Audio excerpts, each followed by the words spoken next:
Dennis Yu, Logan Young, come on up.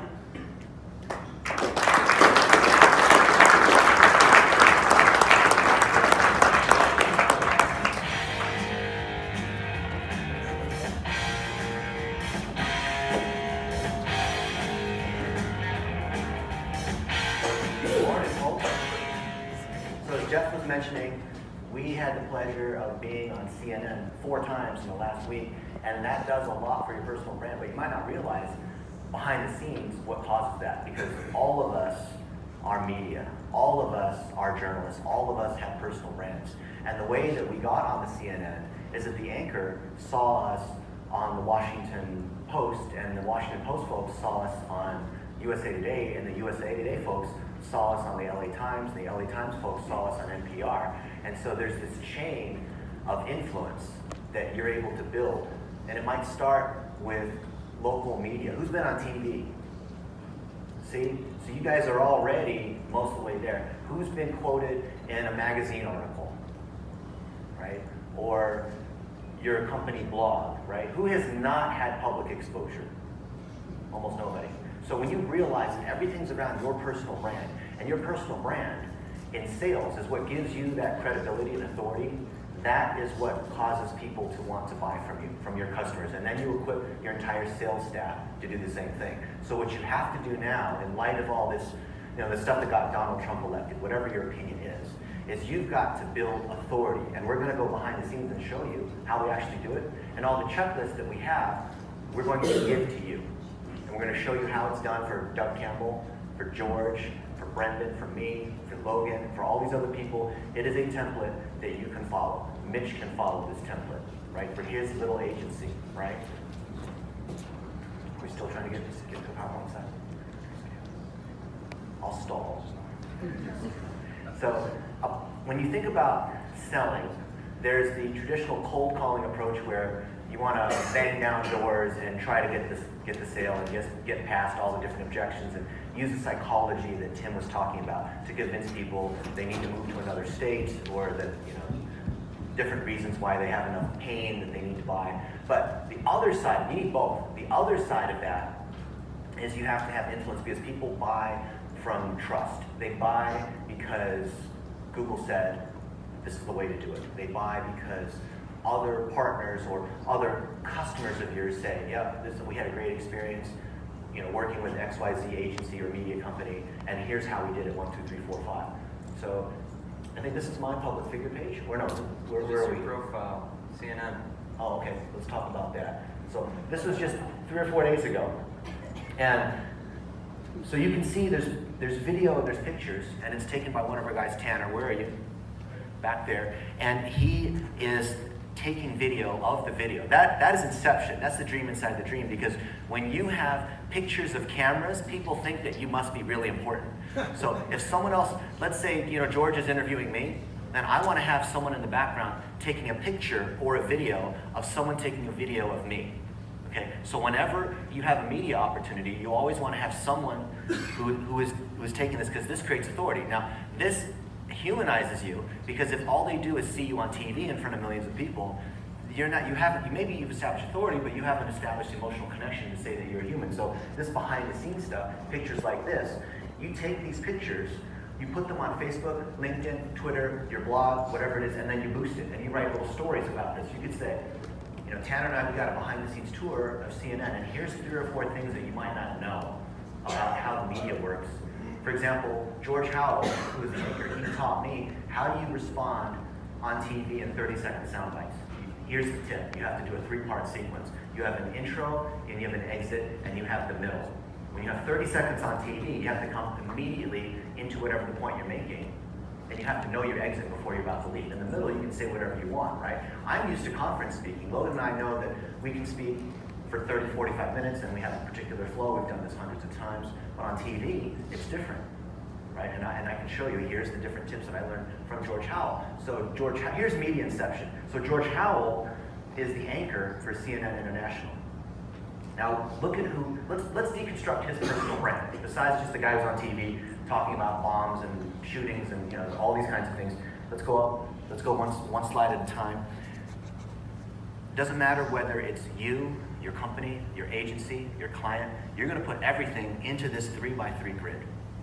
Yeah, so most people, of course, want to start with what, which is the product or service you're offering, but the best way is actually to start with why. So advertisers call this the Bologna Principle. A lot of you guys, you might have a pet, a dog, or a cat or something. You know, if you try and give it a pill, medicine, it won't eat it, right? It rejects it. So the way to get the dog to eat the pill is you have to wrap it up in some cheese or bologna.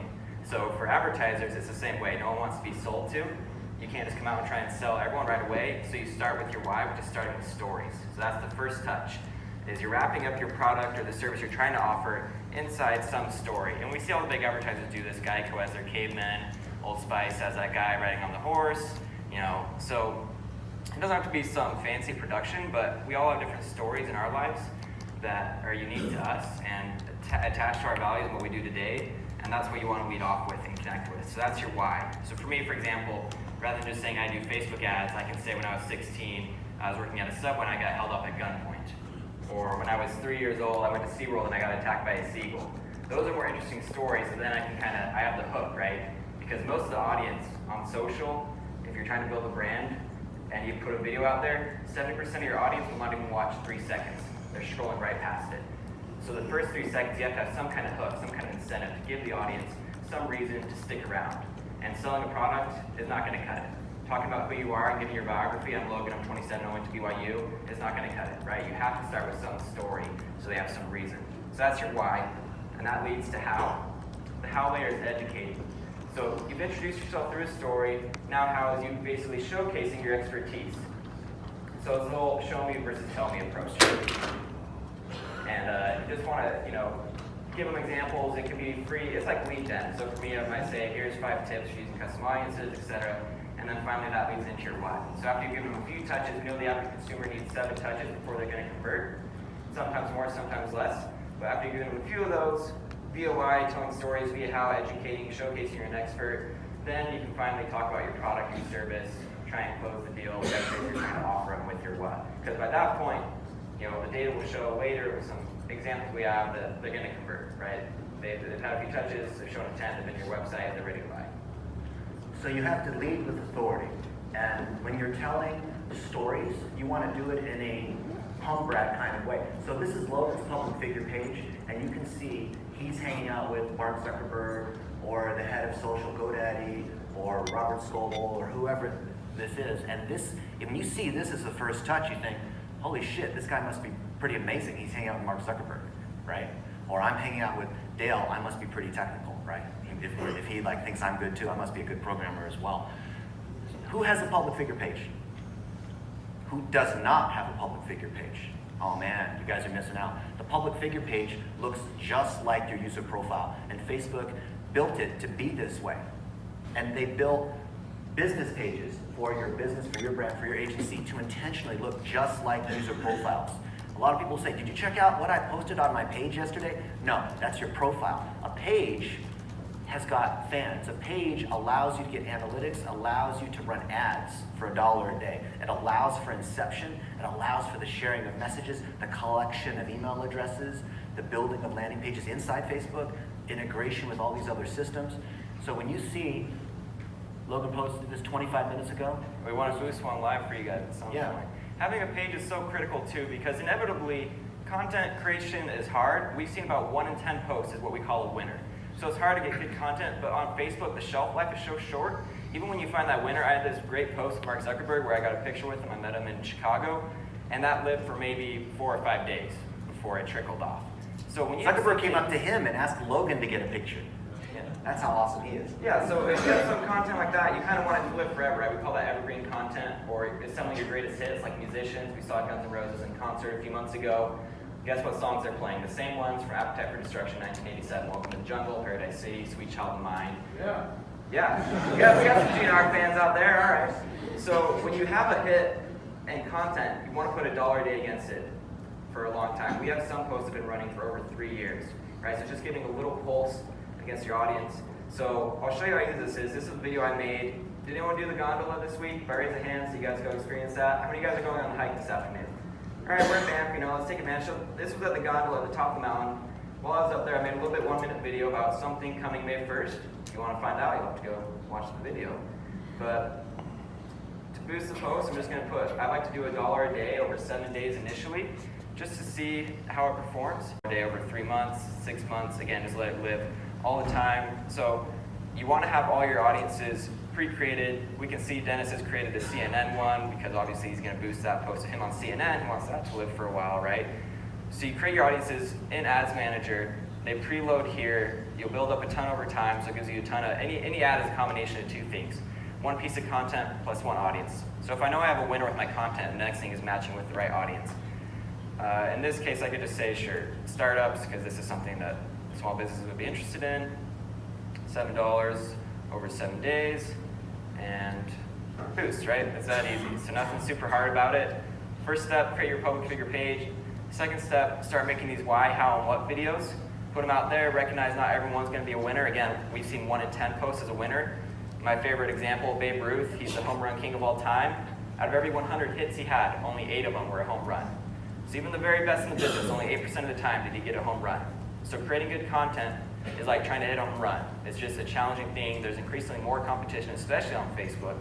So when you do find your home runs or you're on bases, put $1 a day against them, let them live forever, let them bring you residual income.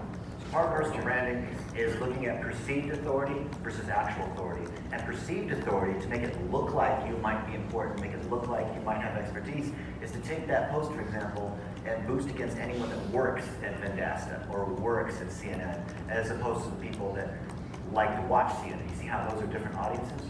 So we've got media inception, because a lot of these, we're targeting people who work at the Wall Street Journal, who work at Google, who work at Facebook. One of my friends, Jeff Fowler, who runs digital at the Wall Street Journal, he's like, Dennis, you gotta stop this, man. Like, the people in the journal, like we see your stuff, like, okay, I get it. I'm like, I know it works though, doesn't it, Jeff? Like, how many times have you quoted us in the last 10 years, right? So that's perceived authority. Now, journalists, when they want to cover whatever the latest news is, like right now in the news, because of this Facebook stuff, they're in trouble, right? So we need to talk about that. There's power in building this audience. So if you can show that you're speaking in front of a big audience, right, or anything that creates that perceived authority, if you get lots of people liking, sharing, and commenting on that, and then you boost that to the press is going to think, wow, if something got 100,000 people engaging on it, it must be something that's newsworthy. So that's how you're able to play it both ways. Have you guys ever wondered why there's so many experts today, or feel like our space is inundated with these supposedly experts and coaches and stuff? It's because they can hijack authority. To Dennis's point, traditionally you had to actually earn authority. It's called word of mouth, right? You actually do a really good job, you showcase you're legit, and then people talk about your product. Well, now word of mouth comes in what way? When someone clicks a button and says like, that's word of mouth. When they comment on your post, that's word of mouth. That's them endorsing your content. So it's a lot easier to get a lot of likes, comments, and shares on Facebook, and that gives you implied authority. That's like hundreds of people basically endorsing your message. So when you take high authority content and you match it against, to Dennis's point, people that work in high authority places, or who are just high authority people because their job title, these different things, then you have the combination where you can actually get some power behind your post, right? And that's what you want to pay attention to, is which posts get the most engagement, because that equates to authority, equates to word of mouth. If you put something out there as one like, no one wants to be like that first person to like or share something. People make rash judgments. Just like on Google, you assume that whatever is ranked first must be legit. Whether or not it actually is, you're just kind of trusting Google. Well, Facebook honestly is the same way. You assume that, oh wow, this video has a ton of views on it, a ton of likes, it must be legit, it's gone viral, I'm gonna sit and watch it as opposed to the other 99 videos on my feed right now. So we're making rash assumptions all the time. When you boost something to an audience, you want them to make the same rash assumption. They're not gonna take the time to research you, to go to your page, to go to your website. They're making snap judgments like you are. So your content needs to have that authority, needs to have that engagement. So first you build that up by $1 a day, and then you target it to the right audience, like the people working at CNN, working at Vendasta, working at digital marketer, and now that's when you've accepted your audience. So when you build these 1-minute videos and you put them out there, you have to overcome okay, I don't want to be a public figure, I'm not trying to be famous, I'm not Tony Robbins. You have to overcome that and view it as you sharing knowledge that you have. You interviewing Brendan and saying, what's the future of local machine learning and the shift to services? You're a journalist. Think of yourself as a journalist and you have authority, not a motivational speaker trying to say, look at me, buy my pills, right? And when you put these 1-minute videos out here, which is many shots on goal, many at-bats, you see Logan has done this because we want to practice what we preach. you can see that most of them kind of suck. Not because Logan sucks, but because it's you're trying combinations of content and targeting all the time. So this is the one that he just boosted. That you'll see like this one, he spent $14, got 50 engagements. That's not as good, that's 30 cents. But here we have 1,000 video views for $16. And we're learning to understand what's going on.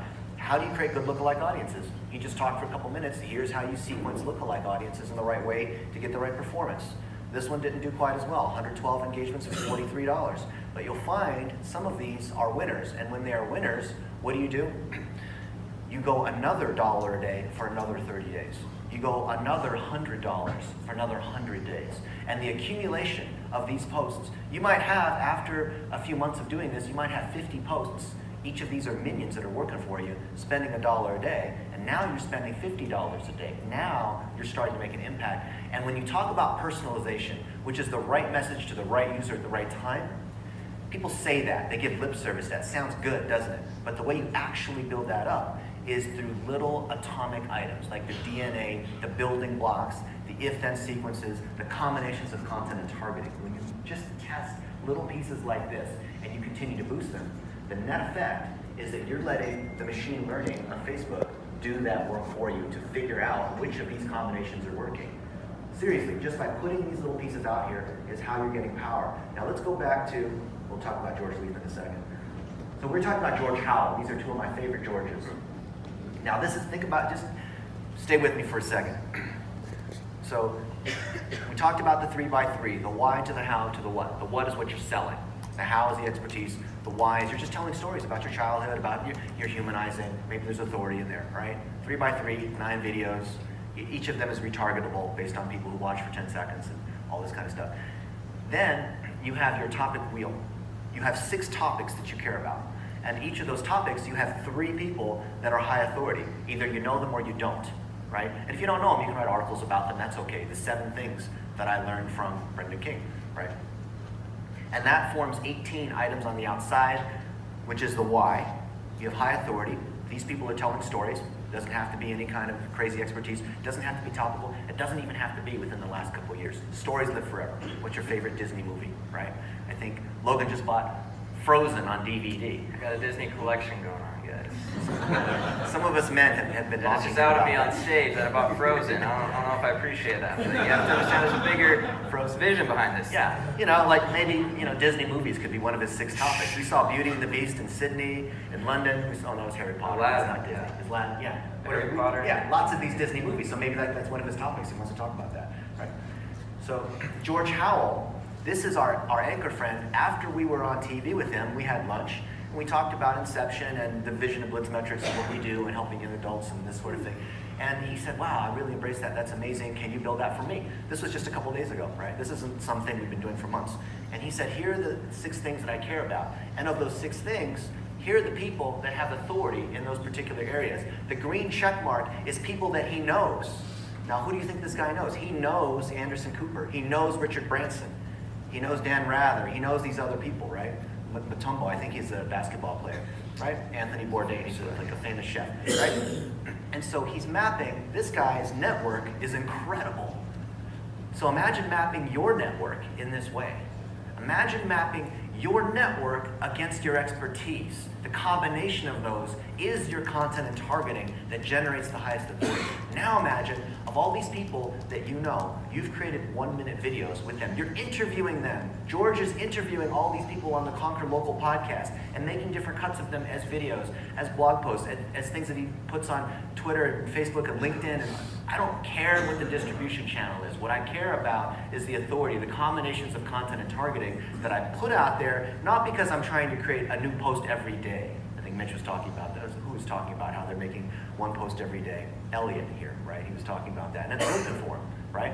But imagine that you're making content that is actually in an overall framework, not a calendar, right? Calendar content is, oh, well, this is what we're doing for January, for February, it's Small Business Month, and now we have our 4th of July sale. It's not, when you create content, most of you guys are guilty of creating content, including the clients, like car dealerships and furniture stores are horrible doing this. They create content by calendar. You want to create content by topic.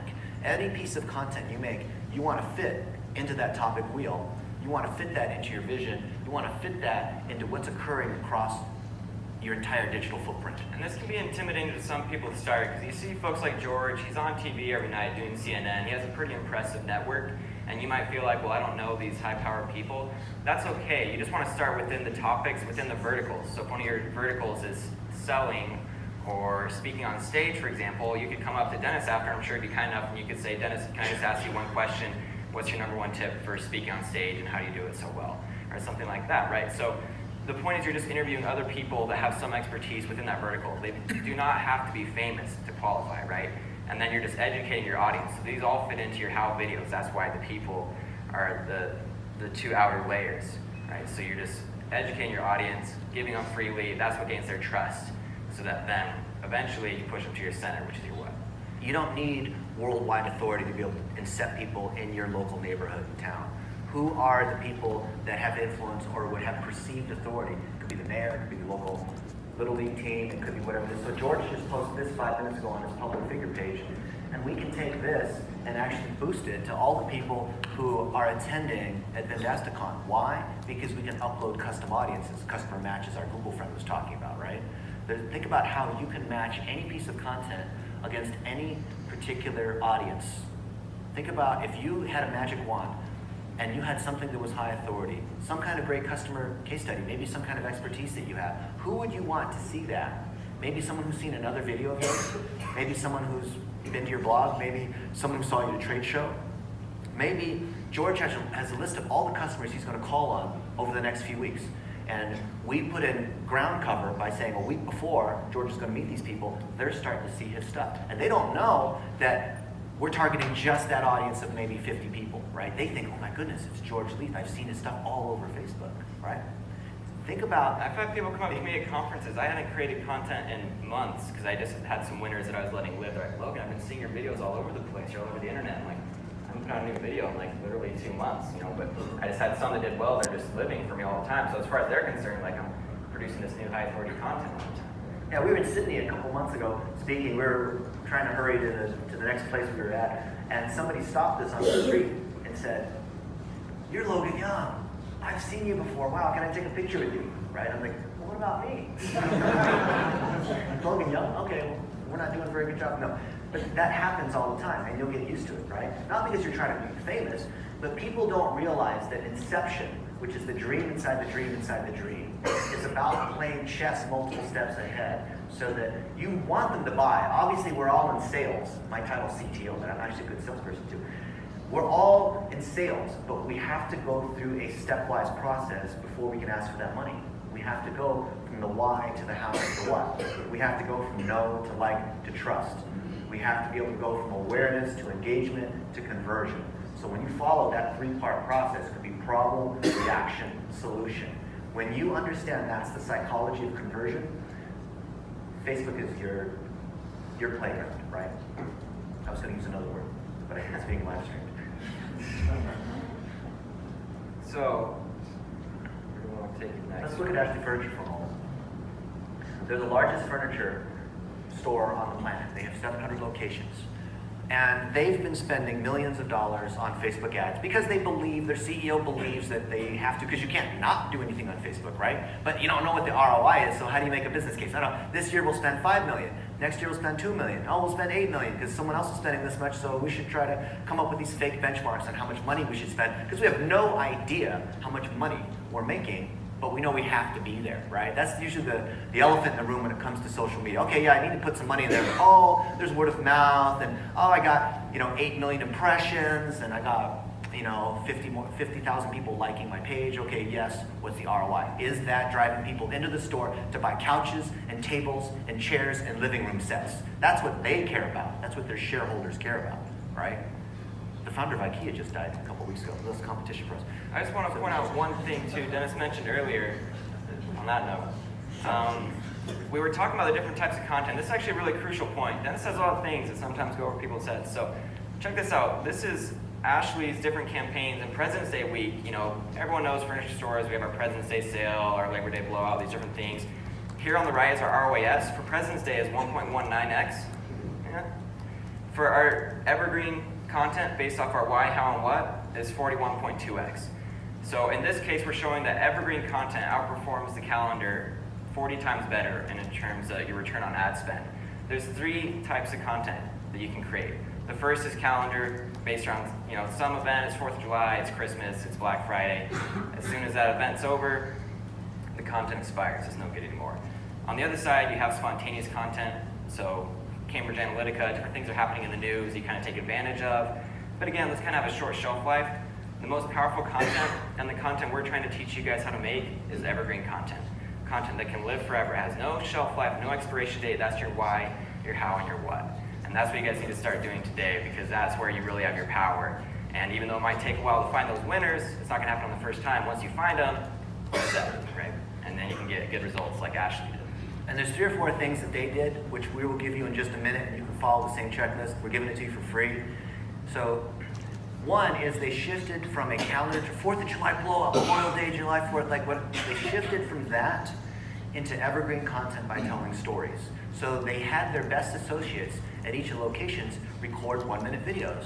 Hey, this is one of my favorite living room sets. The reason why I like it is because it's green, and green reminds me of my grandma, because when I used to grow up, they just tell stories, right?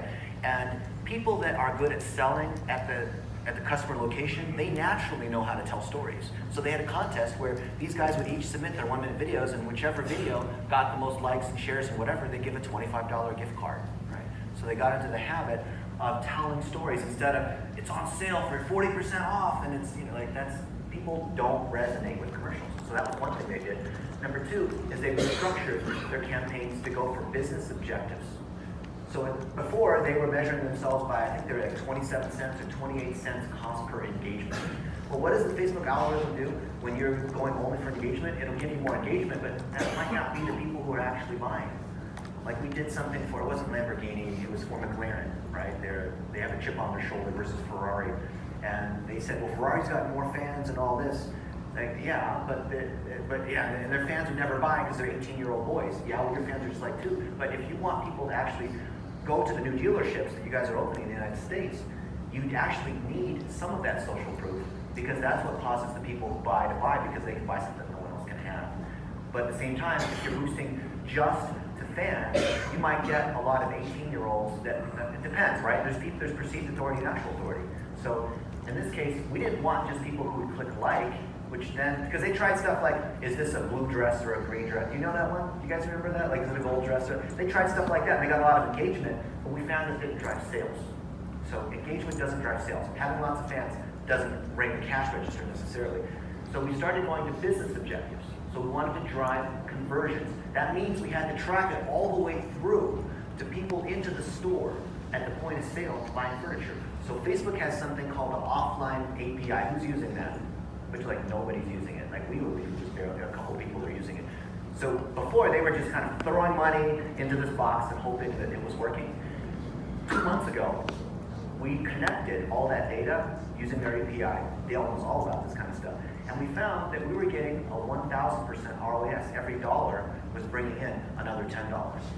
It was costing us, I think, $20 to get people into the store. And then we'd have like a 30 or 40% conversion rate. Because you're going to go in there, there's a 30-40% chance you're going to spend $3,000 on, you and your wife are going to come in, you're going to buy all this furniture, right? And we measured what the ROAS is at different stages in the funnel. So you'll see, what is it? What's our cost per offline purchase? This is not people adding to their cart while they're on the internet or on their phone. This is them going into the store and buying. So we're using Facebook as an assist to try to get people to buy furniture on Facebook. Maybe knickknacks, but you need to sit down on the couch and try out talk about it, look at it, see feel it, right? And I think that's the future of local, is tying to that offline conversion. And it's actually not that hard. You can actually upload, if you don't want to use the API, you don't have a Dale on your team, you can upload these lists, right? And then you can actually start to measure.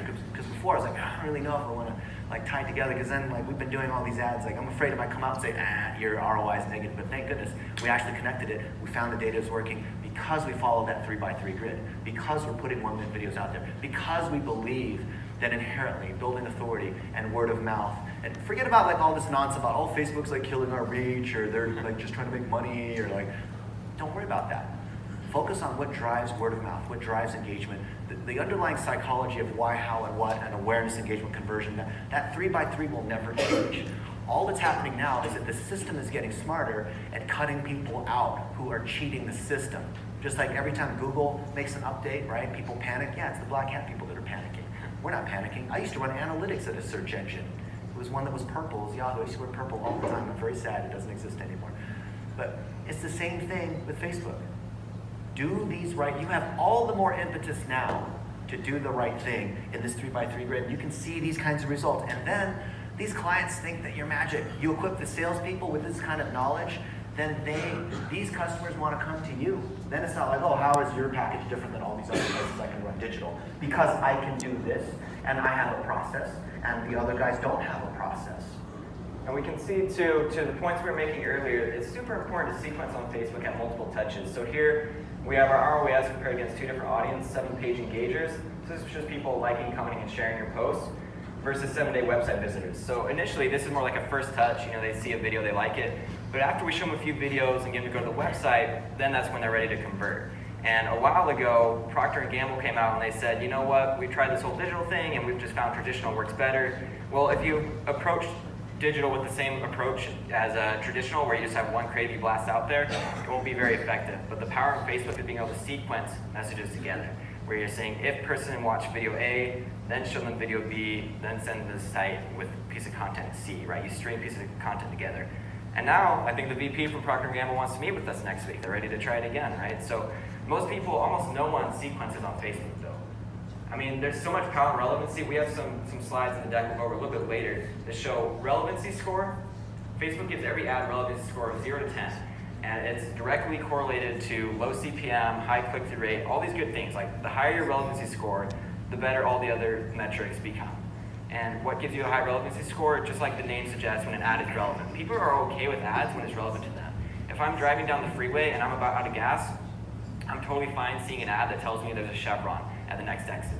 Or if it's been a few hours since I've eaten, I'm totally fine seeing an ad telling me there's a McDonald's and an In-N-Out and a Hortons or whatever at the next exit. Tim right? Hortons. Tim Hortons, yeah. But otherwise, it's kind of intrusive. So people are not always ready to buy. So an ad is most powerful when you intersect when they're ready to buy with the content. That's when you have relevancy. And the way to do that is by sequencing.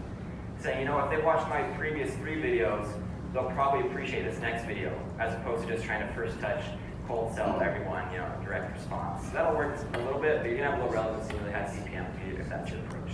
Yeah, so with Google, you know what they want and when they want to buy, because the intent's there. On Facebook, you know who they are, but you don't know when they're going to buy, and you don't know what they're going to buy. The way you combine those two, you stitch them together, is through these different sequences and remarketing audiences. This becomes the case. You guys remember great taste, less filling? You can have both, because you use social to warm things up. It drives an assist, and Google's where you get the conversion. So if you want to measure the ROI of social, you have to be able to put this content out here, because you don't know when people are necessarily going to buy.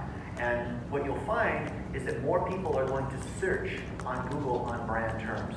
So if you look at your AdWords, and including the organic, and you look at what's brand versus non-brand, you can actually correlate that directly by market, by customer base, by different kind of target, and you can actually see that. Let's say that you've got 300 locations. You can split them out by geo and say half of these locations we're going to run Facebook, and the other randomized half we're not going to run Facebook. And we're going to see, do we get brand lift? Are we getting more people searching on Google in those markets where we're putting stuff out there on Facebook? Facebook has given us money to run these experiments to show that this is the case.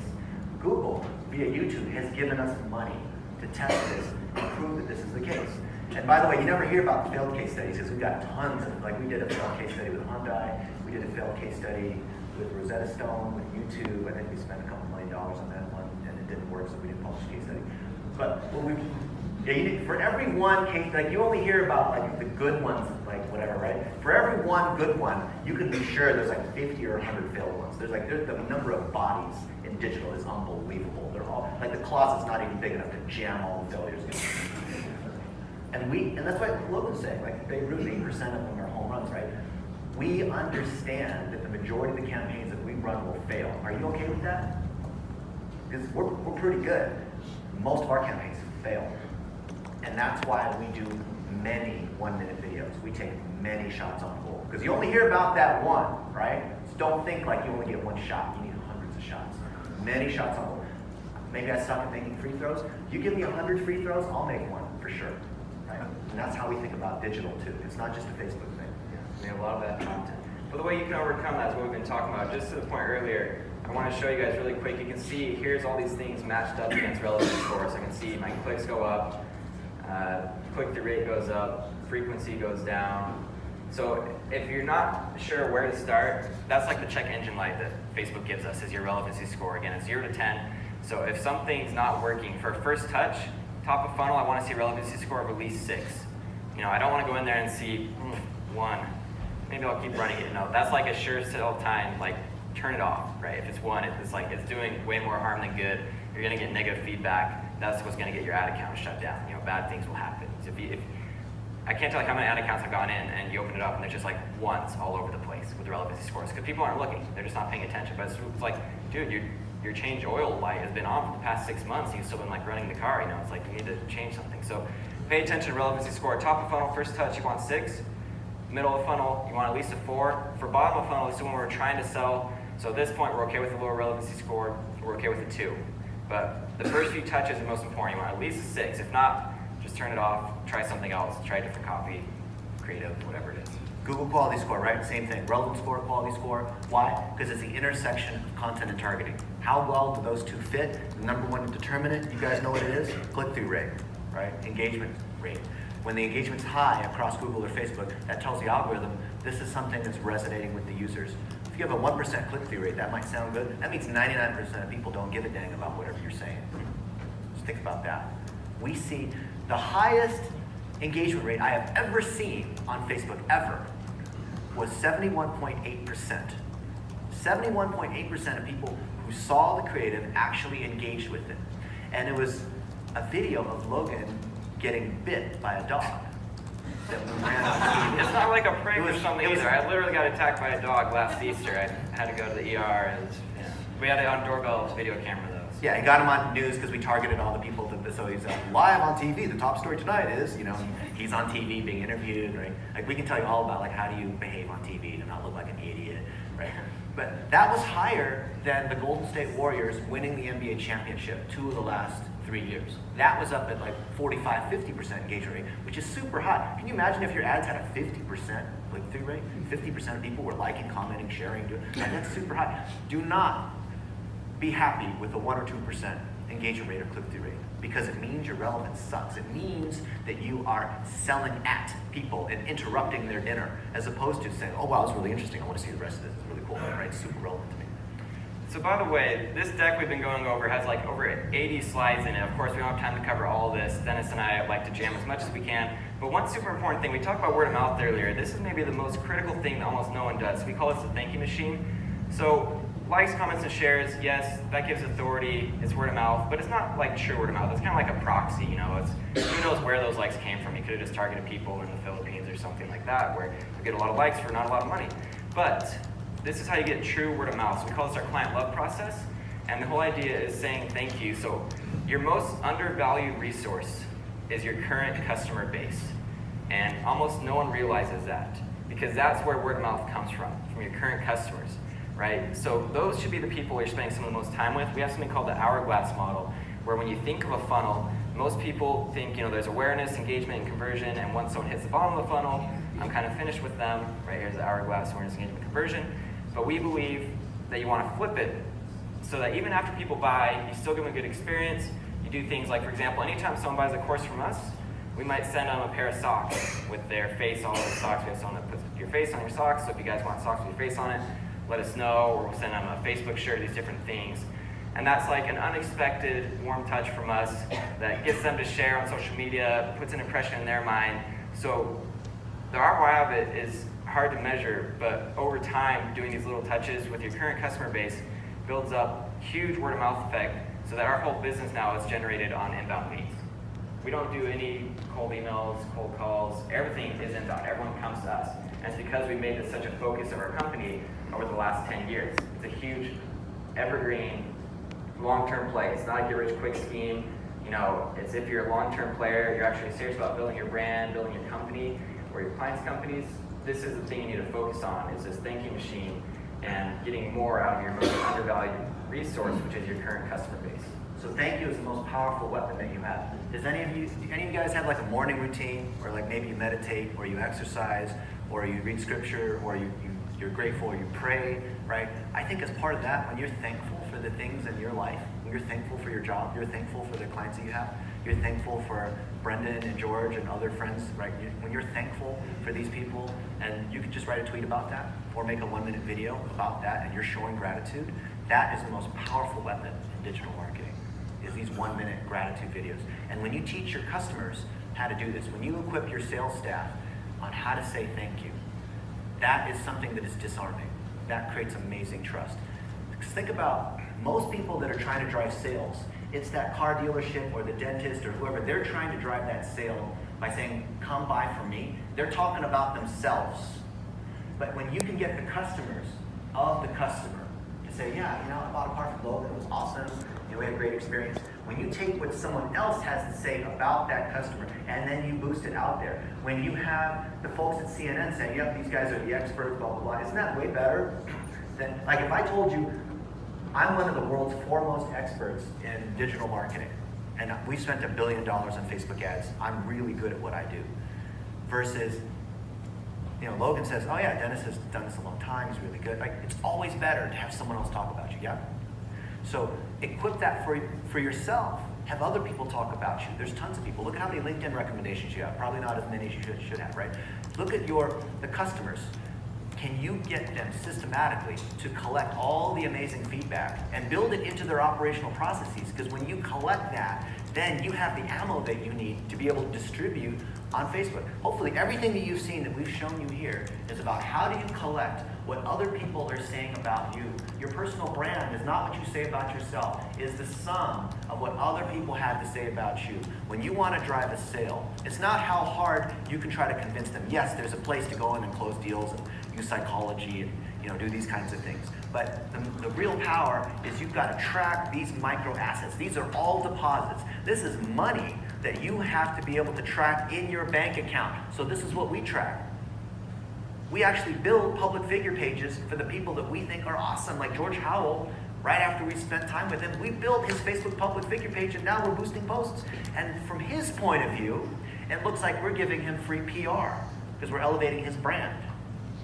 But from our point of view, we have someone who's high authority, who's on TV every night for 2 hours talking about things going on in the world, and he's talking about us. That's how we got on the TV multiple times. Because we said thank you. It wasn't because of our expertise. I like to play up the thing like, oh, I'm good at engineering because I'm Asian. Dale's a way better engineer than I am. But there's perceived authority. So you have to have perceived authority, and then your actual authority is when they come through your checklist. So let's distribute some of the checklists that we printed for you guys. We want you to go through these steps and validate for yourself that these things are true. To build your public figure page, to make 1-minute videos, to be able to sequence and collect leads on Facebook, to use the offline API on Facebook, to look at brand lift that you get because things come back over into Google and you see them there, to be able to boost posts and put more money on the things that are working and you see more leads are coming through, to be able to go to a client meeting and hear them say, yeah, I've been seeing your content, it's amazing, I've been following your stuff for several months, yeah, I totally want to buy from you guys, right? To see that word of mouth is to create actual authority. You're converting implied authority into actual authority. And when you're there, when you see that's the case, you're hooked. And we want to be your crack dealer. Just try it. The first one's free. Just try it. So promise you. Again, if anyone's interested in learning more too, we want to hook you guys up. So we have a lot of courses. We want to offer them to you guys today for free. So if you're interested in getting our Facebook for $1 a day course or our personal branding course, the way to do it is to make a 1-minute video. It could be interviewing someone or just talking about something you learned or anything really. I mean, there's a ton of things to make a video about. Post it on Facebook and then email that URL of the Facebook post to operations@blitzmetrics.com. So we've done this presentation in different formats hundreds of times. And the number one thing that people don't do is they don't make their 1-minute video. They have all these excuses about why they don't want to make a 1-minute video. I don't like my hair, I'll do it tomorrow. Oh, I'm a humble, Canadian, and we don't act like that. But okay, fine. Then if you want to make a 1-minute video, it doesn't have to be you. You can take the camera and say, hey Logan, I want to ask you this one question real quick, right? Blah, blah, blah, blah, blah. Yeah, Okay, you want to ask me a question? You need to get into the habit of doing this. Oh no, but I'm not the figurehead. I'm not trying to be out in the lights and all that kind of stuff. If you want to sell, in the modern age, you have to build your personal brand. You don't want to be on the camera, be behind the camera, right? Have other people. That's why we have our young adults that are doing this, right? We have Elliot and Alex and Tanner, because these guys are pros. They're on Snapchat. I don't even know how to use Snapchat. I like Snapchatting, I don't know how many times per day, right? But you need to get into the habit of making video the core of your media operations. I was dragged kicking and screaming into the world of video. I don't want to be on video. I'd rather, I just want to do my Google AdWords and analytics and all that kind of stuff where I can hide from people. I used to hide in the bathroom because I didn't want to go to conferences. Now we're speaking on stage. Forced. Logan is not the guy who wants to beat his chest, right? We are both unwilling people, reluctantly sharing because we believe in this. We want to see you guys actually do well here. So we have hired, I think we're 9 people full-time, and all they do is edit video. We have these folks in the Philippines, $400, $500 a month full-time. We have 1,400 plus videos in our YouTube library. Yeah. And literally, just making one with the phone all the time, making them on the go. I know we're about out of time, but to the point earlier, I don't want to leave you guys totally hanging. So this post says coming May 1st. If you guys are interested, you like the presentation today, Dennis and I are going to be doing weekly webinars going over things like videos, Facebook ads, Google ads, scaling your business. If you're interested in it, come chat with us after this. Yeah, make your 1-minute videos. That's the key. I think we have 5 minutes, Jeff, for Q&A. Or how are we doing with that? Sure. 5 minutes for Q&A? Okay. Thank you. Okay. Hi. So personal brand page versus business page. So I have a page for my agency. Should I have a personal brand page instead? Yep. Or both? Both. Because your stories, your expertise, you're going to share on your public figure page. That's you. What's your name? I'm Janice. So Janice's public figure page. She's going to tell stories about who she is and why she started her agency, maybe different issues she's overcome and things that kind of humanize her. And the why and the how are going to be there. And the what is your agency. Your agency, it's what you're selling. It's the packages. It's the, this is how much it costs to do these different things that we do. That's what most people understand. The way you sequence to get people to buy is you have your why and the how, which is on your public figure page. You have both of them, but they work together, you see.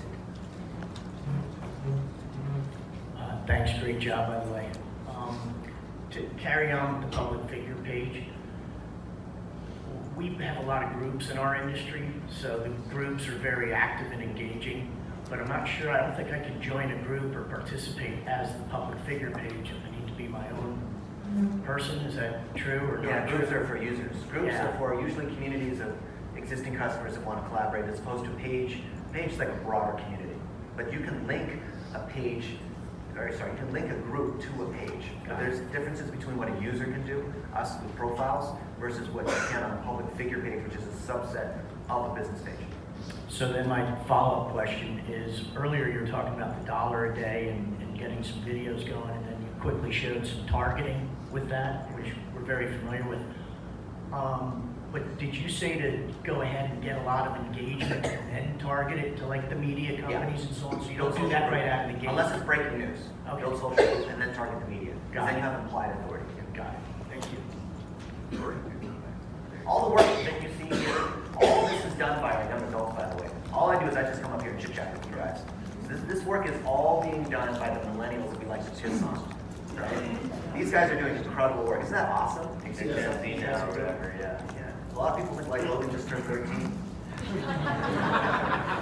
His last name is Young. His name is Logan Young. It doesn't get better than that. And his website is younglogan.com. Yeah, if you guess my age right, I'll give you a free course or something.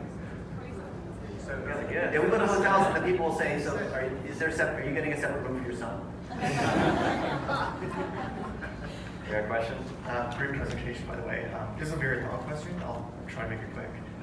So Facebook basically got in trouble, mainly because of the spread of misinformation. So do you think they're going to start putting in some type of safeguards to check the accuracy, I guess, of the content that people are boosting their posts, etc.? Like, will there be any new safeguards that are coming in that we should start to be ready for? Oh, you don't want to know the answer to this. So, have you seen that with all the advent of fake news and the Russians, manipulating the election using Facebook ads, which we've been on USA Today multiple times to talk about that kind of stuff, they actually created a tool that below the post would say, this post is, by Snopes or by these different fact-checking organizations. It's probably fake news. Have you guys seen that? They released that a couple months ago. A few of you guys have seen that, right? Why did they take it away? You're raising your hand.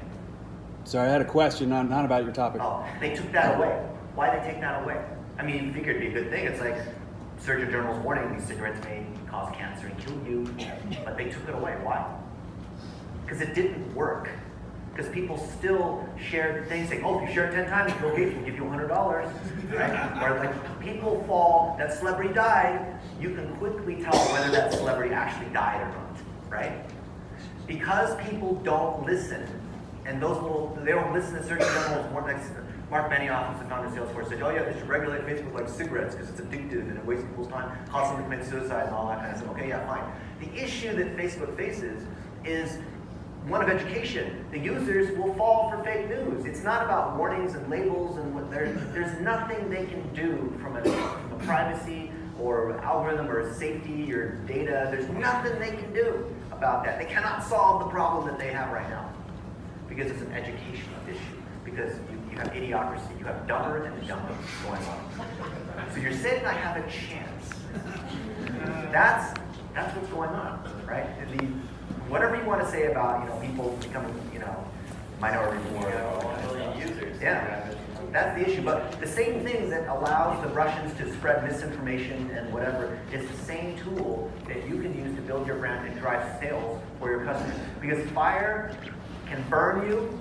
But fire can also cook a delicious steak at that 1888 grill. It's technology, like things like Facebook, they are neither good nor bad. It is how you use them. So let's all of us create 1-minute videos, use $1 a day, and let's use that same power for the benefit of our customers. Hi Dennis, I'm Chess. I'm one of your 4,900 friends on Facebook. My question is around Instagram. Yeah. So in Ad Manager, I can now boost a post, of course, on Facebook and then also onto Instagram. When I get to the Instagram question, it's really about Facebook fatigue because you talk to my teenage daughter, she thinks Facebook's for grandmas. Yeah. You talk to my wife, who's in her 30s, she thinks Facebook is no longer relevant to her. Sure. I won't give you my age, but I use it less and less, and I find myself actually more of an Instagram user today. So I feel like there's maybe this growing trend at all age groups, maybe more in the under 50 category. I don't know, I don't want to place age parameters, but what do you guys think on the Instagram side, and how should, whether you're an agency or a brand or an SMB, think about Instagram differently than Facebook? Instagram's been steadily growing. I don't think of it much differently. It's just a different placement. It's like audience network or right column. Based off the objective you have, you use the placements in different ways. You guys know right column ads, right? They're the ones that are clearly ads. Well, I don't use that for top of funnel, but if someone's bottom of funnel has been to my website, I'm fine using it. So I think Instagram the same way. It's a very image-heavy platform. They're incorporating more videos, Instagram stories. They've rolled out to everyone now, so it's really easy to use for an advertiser. But it's certainly on a steady growth incline, and it's a little bit more Snapchat-ish, these other different things. But I think of it the same way as Facebook, because it's the same data. You're targeting the same people ultimately. They're on the same devices and mostly on mobile. Almost on Instagram for sure, they're on mobile. They're not doing Instagram on desktop. There's still some people that do Facebook on desktop, but it should be the same sequences too. And that's it. I'll make a quick one. I was playing over here, and someone was saying, "Yeah, I hate Facebook. I'm moving over to Instagram." And I said, "Do you know who owns Instagram? Facebook. Do you know they share the same?" So us as business people that are trying to drive sales, we care about it from a database standpoint. We don't care about, I mean, it's not about the user. From the user standpoint, you can talk about how they're different or whatever. I care about driving sales. So I think about the database of all the data, all the targeting, to be able to remarket to the next thing. So maybe they see an Instagram post and they liked it, or maybe they just saw it. I can remarket based on that action into Facebook. I can remarket back into Google. I can remarket from the website to email. I can remarket from the email to Facebook. I can remarket between any one of these different channels, and that's the way, Chess, you want to think about that. So 80% of our clients are home service contractors, like maybe roofers, flooring, stuff like that. And they normally have a business page, a Facebook business page, but they normally are not engaged with it at all. And I was wondering if you had a method for local businesses who really, they have a Facebook page, they exist, but they're probably, how would you get them to do anything like this? Or what, have you done anything like this for local businesses that, this doesn't really resonate with? Yeah. So Jason, what you'll know is that when you talk to these service businesses, they'll say, the same thing with cosmetic surgeons or attorneys, if I can just get them into the office, I'll close them. They'll overestimate. They'll say like, oh yeah, I'll close like 70% of them, right? So whatever they do in that conversation, you want to turn that into 1-minute videos. But they don't want to be on camera. So what you do is you say, I want to interview you like I'm a prospective customer. And you sit down with them for 30 or 45 minutes, and they look at you, and the camera's over here. And you turn that into an interview, and you cut those into 1-minute videos that you boost out there. Then you can trigger those ads and have them run only when certain things happen. So one of my friends has scraped it connects to different weather APIs to find when there's like hail in certain areas, right? And then he turns on Google ads in those zip codes. He turns on Facebook ads when there's hail for the next 2 weeks and all these leads come in. He drives them straight click to call, and he also drives them through to a form. And that builds that kind of trust for these roofing contractors because that creates relevancy. That's how you tie search and social together. Then you're paying, maybe $8 a click, $10 a click, depending on whether it's like a commercial roofer, like metal roofing versus residential roofing, roof repair, roof damage, that kind of stuff. You pay $7, $8 a click to drive people to a landing page. Guess what? You want to remarket like crazy because you paid all that money for that click, right? So you're remarketing against Google and Facebook at the same time using the same pixels that sit inside the Google Tag Manager container because you want all your remarketing to behave in the same way. But you need that content to be able to put into the sequence. You still need the 1-minute videos, and you still need the $1 a day approach that's turned on, driven by a trigger. So when you have emergency plumbing or roof repair or dentists or like those kinds of, usually a Google-driven thing, you use Google to drive that demand, but use Facebook to remarket. Does that make sense? Yeah. And just really quick, I know we're short on time, but this is one of my favorite examples, Dr. Mark Page. So many case studies, they're just like those old commercials where you see in the fine print, like, results are not typical, right? Well, this is someone who, he doesn't have the vanity metrics, not like the Warriors where, of course, they have all these likes and stuff, but he's just a local doctor. He created a great why video where he's an eye doctor. He has this video saying when his dad was 11, or when he was 11, his dad went blind, and that's what inspired him to become an eye doctor. It's a great story, and even though his page only has 850 followers, the video did, from a metric standpoint, okay. Just putting out this great story out there, he says, has driven him more business this year than any of the 10 previous years he'd been in business. So it's the principles where the power lies, right? You don't have to be able to reach a huge audience always and have all these vanity metrics. Putting out your story can still be effective. So case studies like these I love because you can put in the fine print, results can be expected if you follow the principles. We have one more quick question right in the back corner. We'll do one last question, guys. Oh, thank you. Hi. I have a question about Chinese companies working in the United States. I've got experience with travel working all over China, and I want to know if you have any experience with Chinese companies working out of China into the U.S. doing startups and things like that, and then also any experience working in Chinese-speaking countries outside of China. Well, let's take that one offline. That's a deeper question because you have to deal with the government, and I have some opinions to share about that, about how the people that are on the ground. So Logan, myself, Alex, Elliot, Tanner, raise your hands. We are here for you guys. We open up your laptop, we'll open up our laptops. We want to work on your campaigns together. We want to help you map your personal brand. We want to tune your ad accounts. We're here to answer any questions that you want. We're not leaving till early Saturday morning, and we're here to share, right? We're here for you guys, so come up. If you make your 1-minute videos, we'll help you with any of these things. We've got tons of guides. Thank you very much for having us.